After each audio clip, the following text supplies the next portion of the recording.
Na ba affrontement na est ya République démocratique du Congo ba informé biso na midi ya lelo Masisi et zongi bongo na contrôle ya FRDC na ba wazalendo o bazali ko continuer ko bunda na terrain avec impact na idéologie FRDC azali na besoin ya soutien ya ba congolais nyonso oyo bazali ko se réclamer réellement bana ya Congo pona ko soutenir bango na guerre ya agression oyo ezali kuna ya bandeko ya M23 na babisu ya AFC oyo bazali soutenir bongo na ba Rwandais et c'est que boyeba que monde ya presse ezali na matanga ba prendre biso liwa ya ndeko Francis Kakonde oyo azalaki journaliste na chaîne télévision Antel A na Kinshasa azalaki chroniqueur musical moko ya makasi parmi le rare et le bon autre azalaki bango na République démocratique du Congo awa atiki biso mokolo ya lelo esengeli boyeba que côté ya Linafoot bayebisi biso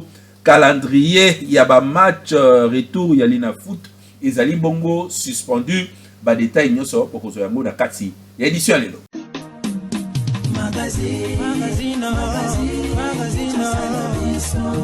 Affrontement entre FRDC na bandeko ya M23 PAFP wa wazalendo côté ya RDC bazali ko continuer ko bunda na ndenge ya kosakana te depuis ba jour o eleki affrontement ezali bongo makasi ba informer biso mokolo lelo que FRDC lo kwa makasi armée ya République démocratique du Congo basili ko reprendre contrôle ya Masisi avec impact na idéologie armée congolaise bazali bongo déterminé ya ko protéger mabele ya mboka ete mabele ya mboka atanda mute ezala bongo kozoma na nzela ya banguna.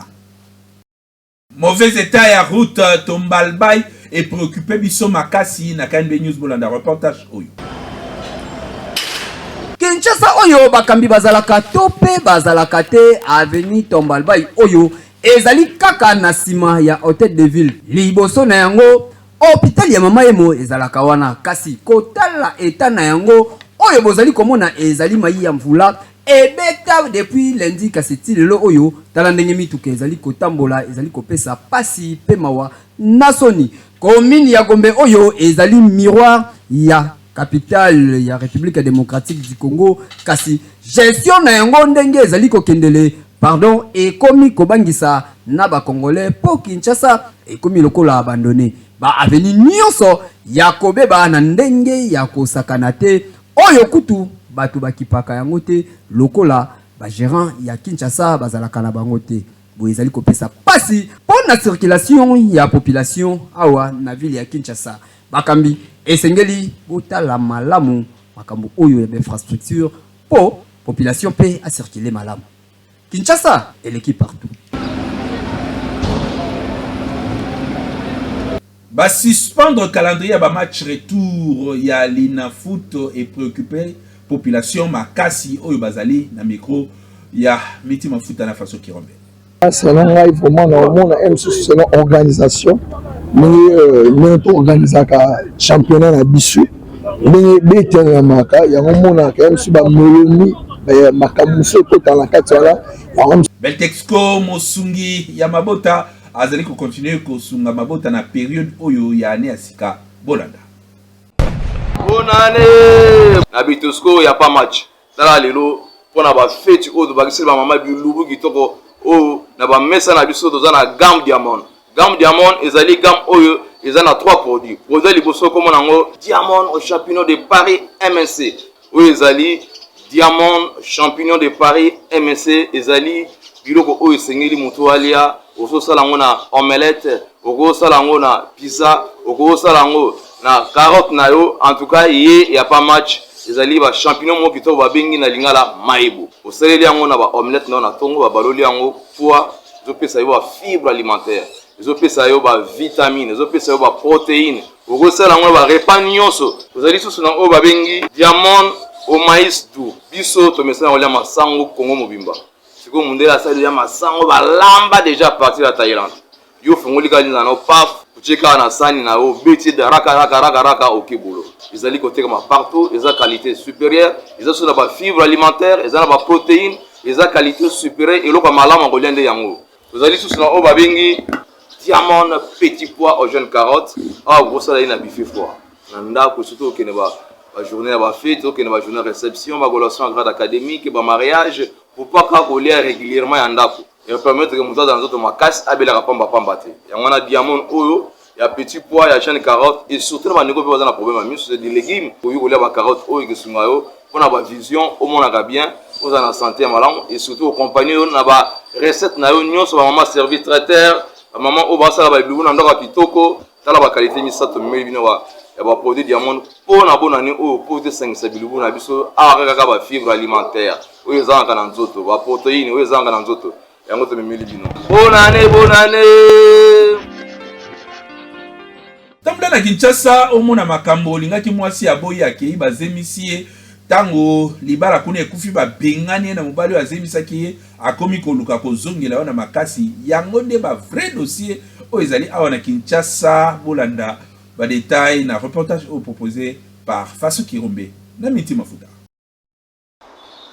Kinshasa makambo bobandaka na quartier olingaka mwana mwasi abetaka yo kara kuta kipakate nyonso lobaka ayokaka kasi abetaka yo kara tanto andimi po otindela ye crédit to pe otindela ye mbongo kasi na motema na ye alingaka yo te kende zonga akei kokutana na noko moko noko wana pe achezemi babuti mwana sima ya mikolo bakabwani mwana mwasi azongi pa na bango akomi kobenga yo bokutana o na nyonso zalaki koloba na ngai siko nazali d'accord tout ça la chemin ensemble po na yo mwana mobali est-ce que okolinga mwana mwasi ya bongo tote parce que ya liboso ane kolinga ngate pe en plus ake obakisa so ake bota place mususu yango tsena linge susu te bon na destin parce que destin on les a comme manzambe destin on est comme manzambe il faut parce que destin se pose à l'école na biso mutaki na destin zate so que ça destin et que ça la makaka ndenge destin ngeza bon conseil à côté ça et pas bande kwa basi déjà que eza makambo ebele nzambe atindaka na nzela bato atindango sans forme misu ezwaka forme à partir kake ndenge bosangani et après makambo so ezwi forme parce que so nzambe atie ke mutu moko aza na mbongo mutu mosu amonake mwasi oyo azolandanga mpona mbongo yomonake nzambe abombaka no makambo destin ezobomba no makambo mosusu ezobomba avenir mosusu eyelakisa no mutu ndenge aza forme vie et après ça nde ntango bosangani bomonake moni makambo nyonso mpe ekomi na oyo ekomi ya kofongama oyo na osenge mpo bandeko nyonso basiaka ke il faut ozala patience mpe na fidélité eza te kaka ke ntango bobalani te même avant pendant et après, même pendant le mariage bien na ba moment il faut ozala kaka fidèle bon na kawana si réellement pena mobali alingaki vraiment mingi et que il y a solo peu moi si akati ba relation na yo wana je pense que a mérité na pardon hein, parce que la boya kolimbisa mutu te donc dans ce cas là on peut quand même kolimbisa bien que c'est très difficile c'est vraiment très difficile parce que j'ai mais bon et dépendre na bolingo au mobile ya nango pas moi si wana voilà bon na baka bongo le ça les a net ba jeune na donneur de la santé net ba jeune et le c'est une que ça la beaucoup plus ba biso ba jeune les a en principe la grossesse non désirée hein ça dit que qu'on remonte en dehors il y a cadre mode il y a mariage et tout il y a vraiment pas bien à éviter pour que ba camo ya ba boye et comme c'est net de quoi on a beaucoup linga moi suana en tout cas moi si à Rosala obligé à assumer ma conséquence hein, parce que mobali ana pe na droite ya linga e kaka lisusu donc moi si on a obligé à assumer ma conséquence na e aboko la mona na e bongo sans mobali moko de nini c'est parce que c'est ce qu'elle a voulu donc c'est un peu ça soki likambo ya boye komeli yo esengeli kosala ba analyse malamu pona koyeba est-ce que ezalaki destin to pe ezali na kaka baje to côté mwana mwasi akendaki nde comportement ezalaki malamu te aye po se distraire na sima kozonga na ye na banzela na ye nyonso wana esengeli yo mwana mobali o étudier yango malamu polobi okuya lisusu na bambe bate Magazine Haute Personnalité et aussi apparaître Topin Kabongo, notable hors pair na Kasai Central Badita Bolanda. L'élément Oyo. Haute Personnalité Magazine mensuel d'information générale mettant en exergue ma personnalité marquante y a temps présent. À la une, Kasai Central, Topin Kabongo, un notable hors pair. Na éditorial naye, Claudine Passa a titré qui a plus de bonheur à donner qu'à recevoir. Et Yébani que Moussala est sénateur, et Zali qu'on vote par loi, peut qu'on contrôle exécutif, car si et pas Topin Kabongo Boukenge Chai, dit TKM, qu'on secourir, bande konaye, ya Kasai Central, na ya Congo Mobimba, ceux qui basent dans les besoins, et comment le cola, seconde nature naye. À travers Fondation Topin Kabongo Mukenge Chai, preuve ya amour, oyo Jésus-Christ à terre dans la Bible, et bimili sous na mokili. Le choix de Topin Kabongo comme questeur du Sénat est une décision judicieuse qui promet de renforcer l'intégrité et l'efficacité du Sénat. Na visite d'itinérance na Kananga, Topin Kabongo Mukenge Chai a lancé appel à l'unité Yabana Nyonso ya Kasai Central. Le 28 septembre 2024, Ekoti Kalagrave na mitema Yabana ya Kananga pour la visite ya Topin Kabongo et yaki kofungula masolo mususu lokola Yesu tango baneko leka partout abaneko sala ba miracle. Ah wana kitaza basakana kana mai kasi na Kananga mai ezalaka pasi atali pasi ya bandeko na ye Topin Kabongo Mukenge Chai akei ko soulager bandeko la commune ya Lukanga na Katoka na deux bornes fontaines ya mai na Kananga. Lors ya rentrée parlementaire na Kasai Central, le sénateur Topin Kabongo a yebisi ba député provinciaux que Bondi Belangai, président Félix Tshisekedi Tshilombo, a memaka Kasai Central na motema na ye. Na visite na ye na hôpital ya Bon Berger na Chikaji, Topin Kabongo a assisté ba malade sur place pe a foutu ba facture na bango nyonso à travers fondation na ye. A annoncé pe réhabilitation ya ba centre de santé mususu pe a bakisi lisusu que na cadre ya fondation Topin Kabongo Mukenge Chai ba kotonga 33 forages na Kasai Oriental Mobimba. Fondation Topin Kabongo Mukenge Chai, pari gagné de la modernité de la vie de Kananga à travers l'action philanthropique na ye oyo azali ko mener Topin Kabongo a kotisi lisusu président Félix Tshisekedi Tshilombo na mitema ya bandeko na ye ya Kananga. Construction ya université ya Kananga oyo ezali ko salema sous l'impulsion ya président Félix Antoine Tshisekedi Tshilombo. Topin Kabongo Mukenge Chai yemoko a palpé de doigt avancement ya ba travaux. Magazine Haute Personnalité a dressé portrait succinct ya Topin Kabongo Mukenge Chai oyo azali présenté comme philanthrope peu proche ya population, acteur politique ya kosakana nango te.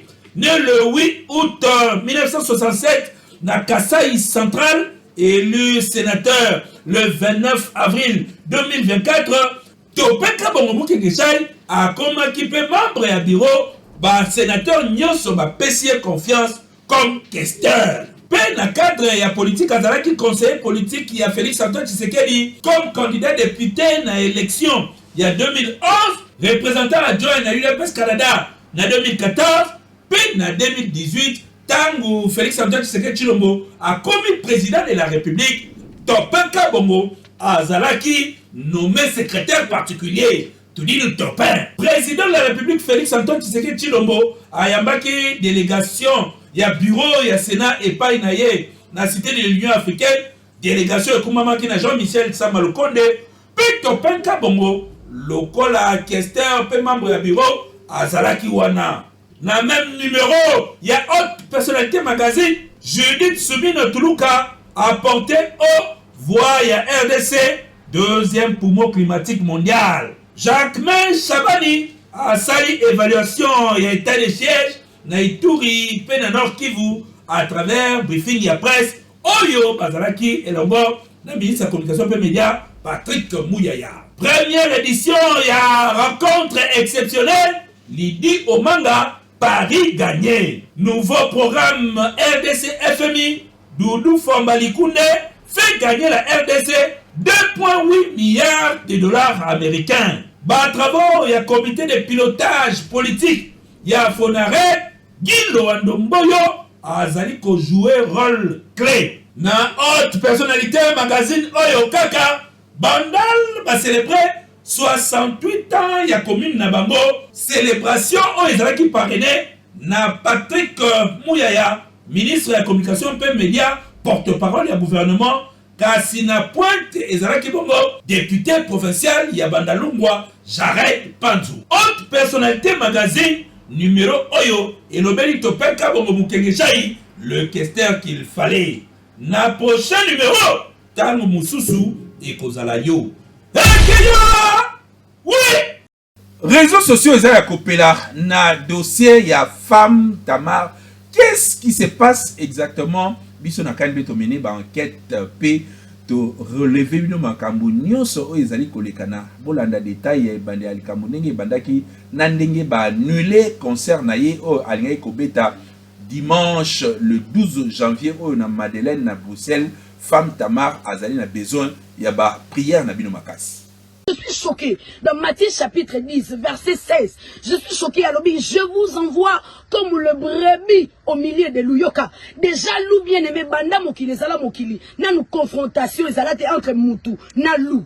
Femme Tamar de son vrai nom, Nouchka, fille à Luison Bateko, moi si à prophète Kalama, son mari connu pour na battant de prière naye, a bandai ko organiser na ba exhortation, na ba ngomba.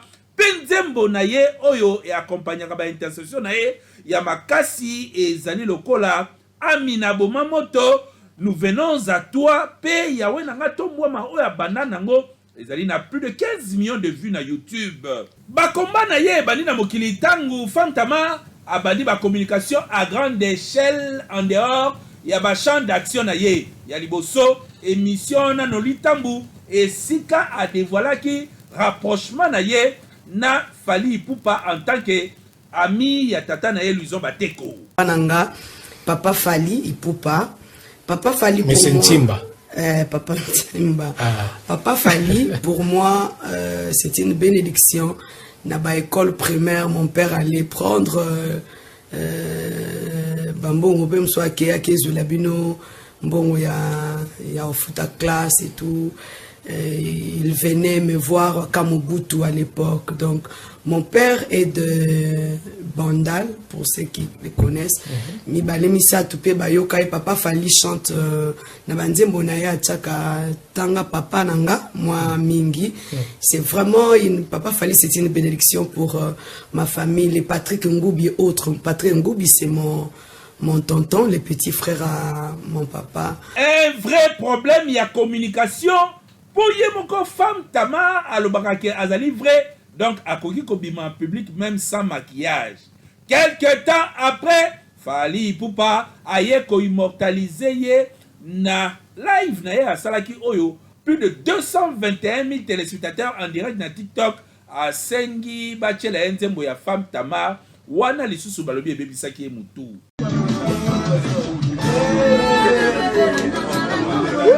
Femme Tamar Mateko.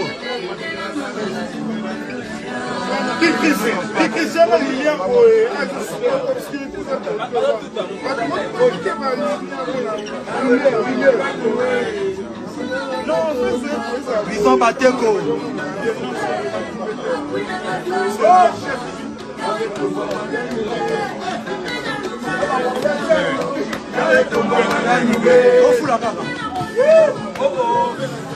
Selon Batobele, succès a Fally Ipupa. Manque la stratégie à communication à Femme Tamar. N'a pas sortie médiatique nae improvisé pe inopportun sur témoignage nae babilamba lataka relation nae na basel nzambe mususu et sali ke Batobele ba pekisa ba réseaux sociaux kasi Femme Tamar a boyi. Tango Femme Tamar a programmé ba concert nae à l'international na Angola et sika alinga ki abeta na veille prophète Nehema Sikatenda a organisé une soirée prophétique kuna Femme Tamar a s'inviter po aya kosala promotion ya concert na ye oyo kozala le lendemain. Kasi makambo nyonso Neema abandaki koloba na bato basala air à prière, Femme Tamar abandaki kosala te.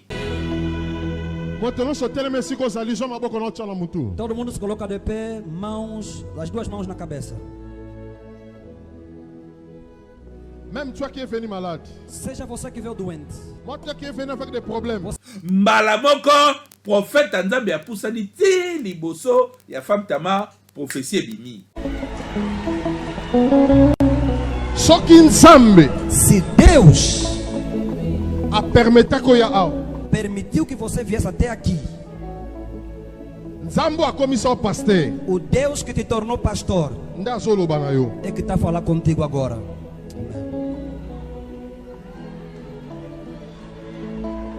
Amém.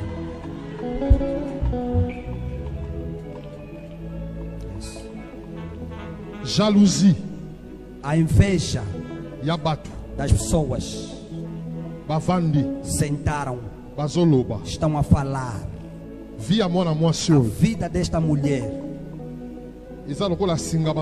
é como uma linha que estão a cozer.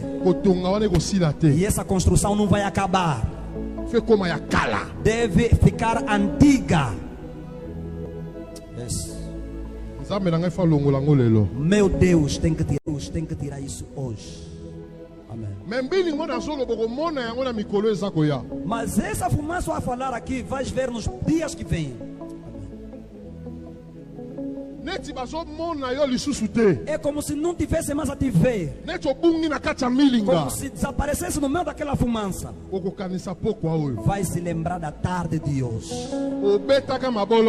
Vai dobrar os joelhos.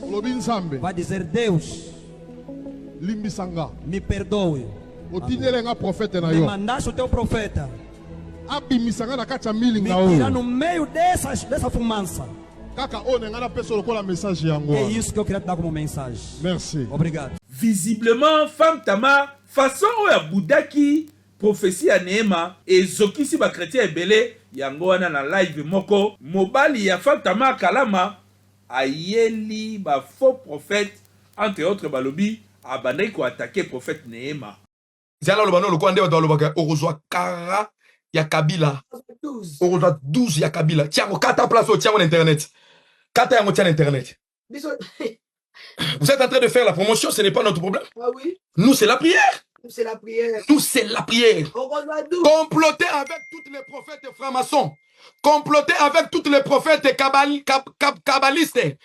Bisoto la taka tojite, bisoto la taka croate, bisoto la taka kipate, bisoto sala ka prière ya formalité, bisoto tanga ka te. Biso c'est la prière, rien que la prière. So comme on dit prophète moko, na ba zambala na nzoto, na ba kipa, na ba nini, ya tuna etadam na ye. Yebisa ye ha, tie la biso vidéo wana mobimba.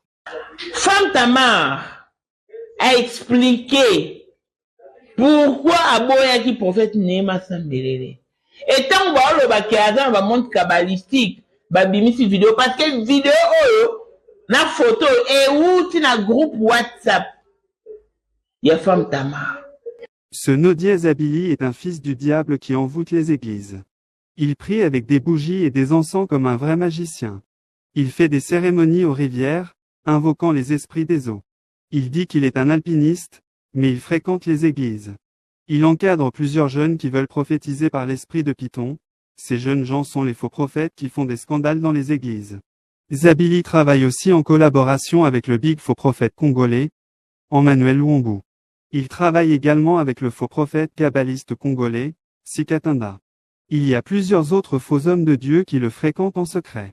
D'autres se révèlent dans les commentaires de ses publications sur les réseaux sociaux. Zabili est un agent du diable qui vénère les divinités égyptiennes. Regardez la bague qu'il a mis à son doigt. Na concert ya Angola, Femme Tamar alobi que azalaka na te kitoko, yango alataka ba robe po ascandaliser te. Somoni kwa nini alata ba robe minene? Ona bina kamakasi. Sokona mo scandaliser te. Ona zalatai kitoko.